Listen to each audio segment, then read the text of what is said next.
Rocket Lab stock is a company that's driving the space tech market to new heights, and they definitely have grown faster than anyone expected. Now, we're actually going to be flying from California over to Denver, and then Denver over to New York, and New York over to Florida, and Florida to Aruba. We're going on some trips here, my wife and I. So if you see things in the background, things look a little crazy, that's what's going on. Let's jump into it. It's going to be a full breakdown here.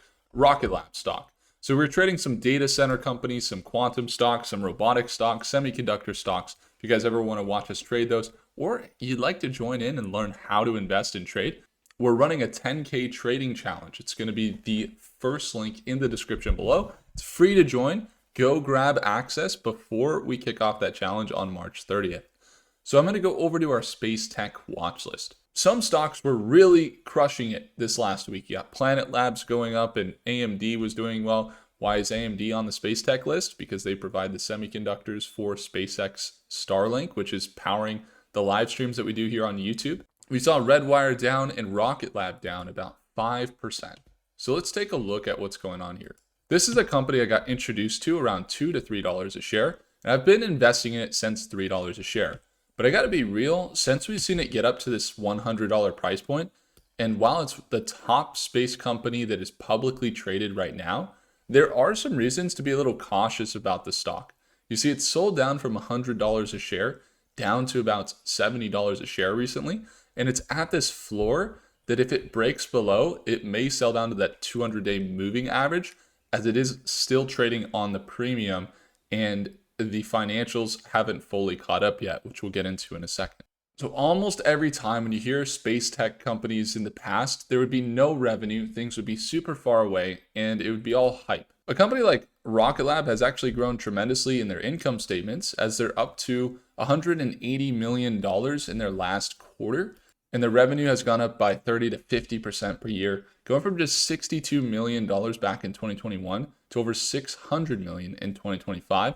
So they're actually growing their balance sheet as well. They got over now about $1.7 billion in equity. So while their total assets are up to $2 billion, and you see their revenue ramping up to last quarter $180 million, their costs are still pretty high. You can see that their costs are up there. So for example, if you look at the costs here on the income statement, they're currently having costs of around $800 million last year. If you look at the last quarter, $233 million.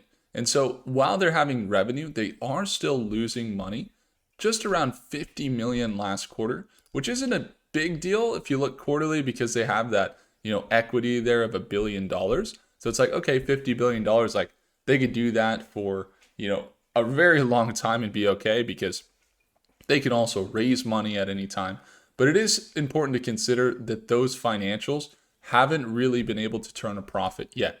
Now, it's not uncommon that space tech companies turn a profit, but it would be a minority of companies that are actually turning a profit. So it's not expected that they're really going to be turning a profit. One of the things they do is they have carbon composite makeup of their rockets. They have full manufacturing of everything on their rockets, from even the semiconductors to the solar and the solar cells. They actually build all of the manufacturing parts for their own rockets, which ends up being a little bit more expensive for manufacturing, actually a lot more expensive than just say like buying steel to build their rocket.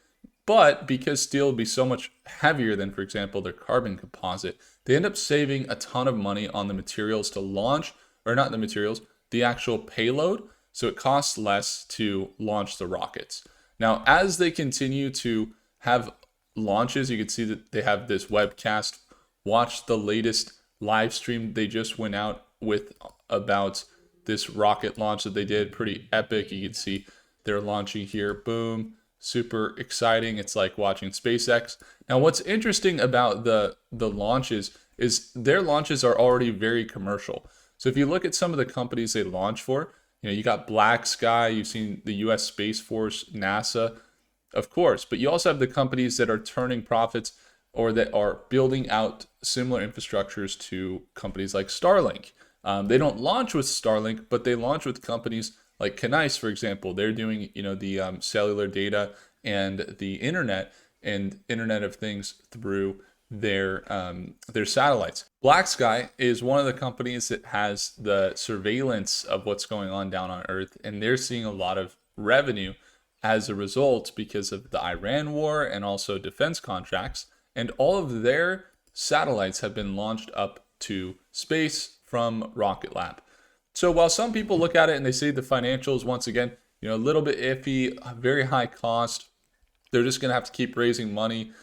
It's still at a level at which we're seeing the market cap usually holding about 1/10 of SpaceX. That's just notoriously where they've been at. They were at 25 million when SpaceX was at 250 million. They continue to do that and grow as SpaceX continues to grow. So if SpaceX gets to 1.5 trillion, maybe it is possible we see Rocket Lab at 150 billion. Some of the targets say that this company, obviously, this is extremely bullish, and they're comparing it to a super hype company like Joby. They're saying Rocket Lab could be $2,000 a share. That's possible, but with their current financials, they are still trading at a premium. But financials aside, they're on the frontier of space. They continue to roar upwards, and every single time they've found an uptrend, they've been able to find another level to it. Like, this is an uptrend that they broke out of. They found a new level. Then they found this level, and they're even trying to break out to another level of bullish momentum above this $80 a share, and using that $80 as a support level and continuing to rally up to $100, $200 plus. That's what you see with the market cap building. Now, once again, I'm a long-term holder. I have a friend, one of my best friends, works at this company, and they've been one of the best investments that we've made. But again, I want you to have some caution as well, because if you do get in with short-term expectations on a company like this, be prepared for these types of sell downs where they sell down to, $50 a share or even below that, because of the volatility and the nature of the rotations in the space tech market. If they go back down to that 200-day moving average, you're looking at 20% negative or more potentially on the stock if you're in the short-term trades. So having risk management there, but looking for that longer-term gain in Rocket Lab, it's a top company to follow right now as their financials continue to cook up, is a good move. You could also look at some of the projections over the next few. You got bullish momentum into the next year from Gemini, Grok, ChatGPT, most of them over about 10% gain, with Gemini saying they're going to be growing 30% year over year, with driving factors related to NASA, space defense, and even some commercial contracts that continue to build. You got institutions like Vanguard and BlackRock buying more. So the company continues to grow on the institutional side as well. We also love to trade short-term positions on companies like Rocket Lab. You can see they're at this resistance here, so there's nothing here that's really looking super bullish on the short term. Maybe that's a possibility. They make that run up to 100 that we can watch here. But if they break out, that's an opportunity we'll be watching closely into the next week. If you'd like to tune into our daily live trading sessions, we're there every day at market open, Monday through Friday. Second link below.